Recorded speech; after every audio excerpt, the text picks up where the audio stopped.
to the Digital Nomad on Fire podcast and YouTube channel. You can live really cheaply and really well overseas. This is something most people in the West, I think, don't realise. I've been a digital nomad for getting on for 20 years. Not travelling the whole time, living outside my home country of the UK, and a little bit in the UK in that time. But most people think, and this is based on holidays they've had, especially if you do expensive package tours, oh, you might do a 2-week holiday in Hawaii. I always pick on Hawaii because it's like a beach paradise. It's unbelievably expensive. You might do a 2-week holiday in Hawaii for $5,000 or $10,000 or $20,000, $30,000. And you might think that's what you might just extrapolate, which seems reasonable.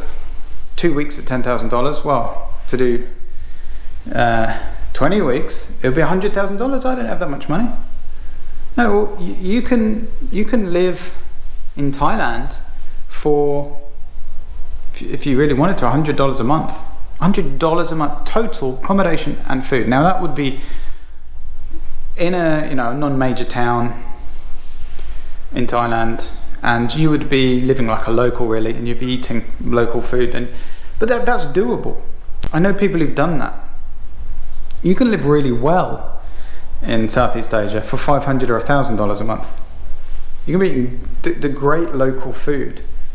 You're in a great climate. You're in completely reasonable accommodation, probably shared, maybe with expats. But you have a really good life. You'll be spending almost no money. You can live really well overseas. Now, maybe Southeast Asia is not for you. Maybe you want somewhere more developed. Maybe you want somewhere colder, somewhere with seasons. There's a whole world out there. And almost all of it, if you're from a Western country or developed country, almost all of it's far cheaper than where you're from. Now, I currently live in Prague. Prague is, and a lot of Eastern Europe, is very interesting because it's, not only is it very cheap, I spend $400 a month in shared accommodation right in the heart of the city. Not only is it very cheap, it's extremely developed. Like you can't really tell the difference between the development level somewhere like Prague compared to somewhere like London, or even parts of London are probably worse than parts of Prague or New York or parts of the US. And this is true all across Eastern Europe. Poland's very developed, the Balkans are pretty developed, and the Balkans are actually extremely cheap because they're not even in the EU. Balkans are even cheaper than Prague. So you can have a great life there.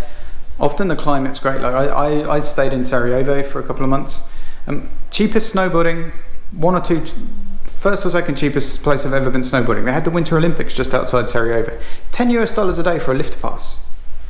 $10. In Switzerland or in Western Europe or the US, you can easily spend $50 a day on a lift pass, $100 a day, $150 a day on a lift pass, $10 a day in Sarajevo. Now it's not quite as developed in terms of lifts and things, but then if you look at somewhere like the country of Georgia, again, $10 to $20 a day lift pass, super modern lifts, acres of powder, very few people. So it's actually better than it is in the West, and you're paying 10% as much. You have a much better lifestyle. Often the taxes are lower. There's often many benefits to living in cheaper places than where you're from. But really the way to figure this stuff out, the way I figured it out, is just to get out there and travel. Now, if you have a full-time job, you can't work remotely, that's going to be difficult. So really the first things you have to work on if you're interested in this lifestyle are either getting a freelance job where you can work remotely, persuading your boss to let you do it, or use some of your holiday time to backpack cheaply, to stay in youth hostels, to stay in dorms. That's how I got into it. Now, if you're a bit older or you don't fancy that, I would firstly say just try it if you've never tried it. Hostels today are excellent in terms of quality. Just go to hostelworld.com or another site, look at the top reviewed places. The quality of them is up there with hotels. Yes, if you're not in a private room, you're sharing a room with people, get silicone earplugs. Just try it, because you may actually find you're completely fine with it. This is the thing with stoicism. You may think, oh, I can't rough it. Just try roughing it. What you may figure out is, okay, I can stay in a dorm, it's not a big deal, and because of that, instead of being able to travel for 1 week I've now got enough money to travel for 2 months through India and Southeast Asia. Does that make it worth roughing it a bit in a dorm? Like, I don't even notice the fact I'm in a dorm. It's just not a big deal to me because I'm so used to it. But it never really was. So if you can just deal with, now of course I'm not roughing it here, I just happen to be in a nice Airbnb at the moment, but this isn't always how I travel. I have spent literally many years of my life traveling and staying in hostels, and I still would. In fact, these hostels aren't open at the moment because of the virus, but when they open, I'll be straight back in them.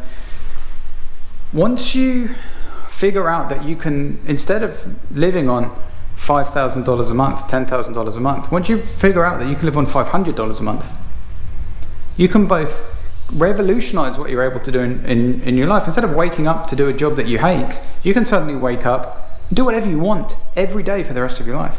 And this can be exciting business opportunities that you've come up with yourself. This can be a YouTube channel or a podcast. And the pressure for you to make a profit on it instantly isn't there. You can do these things from exotic locations. I mean, I'm in Portugal now, but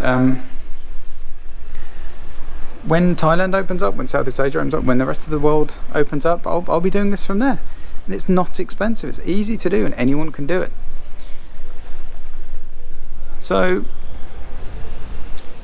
once you figure out that you are able to just make a few small changes and live on far less and actually be happy doing it, and that the digital nomad lifestyle is for you and is doable, once you figure that out, your entire life is revolutionized pretty much instantly. The entire trajectory of what's possible for your life changes. And things that you thought weren't possible suddenly become possible. And this is true of most people, I think. But to know really what you can do, what you'll be happy doing, you have to just get out there and figure stuff out. Try it for a few days, try it for a week. See if you stay in a dorm in a hostel and see if it really bothers you. If you have earplugs, if you have an eye mask. Hostels are really clean now, very high standard. They have good Wi-Fi. Full of other travelers, full of friendly people. Great place to meet people. If you've never stayed in one, I urge you to do it. And maybe it's not for you. Maybe you'll figure out that you have to have a private room in a hostel, or you want to stay in a cheap Airbnb in Georgia or somewhere in South America. Whatever, everyone's different. Whatever it is for you, you can probably live far cheaper than you are doing now. There's probably things you can do to go down this road and improve your life. You just have to get out there and do them. So when you're doing that, if you do that, I'll see you guys on the road.